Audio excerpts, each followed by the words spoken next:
Yes. Finally, here we go. Brazil national team new head coach Carlo Ancelotti.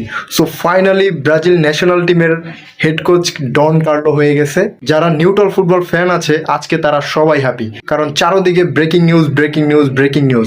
নিউজের অভাব নাই। বার্সেলোনায় Hansi Flick 2027 সাল পর্যন্ত থাকবে। তারপর জাবি আলোনসো রিয়াল মাদ্রিদের নিউ হেড কোচ।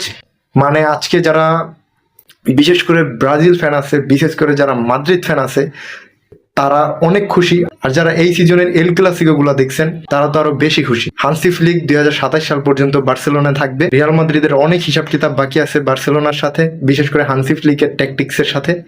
তো যাই হোক, আপনাদের কাছে আমার একটাই কোশ্চেন, আপনাদের কেমন লাগতেছে হান্সি ফ্লিক যে বার্সেলোনায় 2027 সাল পর্যন্ত থাকতেছে? আপনারা কমেন্ট করে জানান আপনাদের ফিলিংসটা কেমন। আর 26 তারিখ থেকে কার্লো আনচেলত্তি ব্রাজিলের সমস্ত কার্যক্রম শুরু করবেন, মানে ব্রাজিলের কোচিং শুরু করবেন আর কি। সো যাই হোক, ফুটবল পাগলাদের জন্য আজকে অনেক ভালো একটা দিন গেল। আল্লাহ হাফেজ, দেখা হবে পরবর্তী কোনো ভিডিওতে।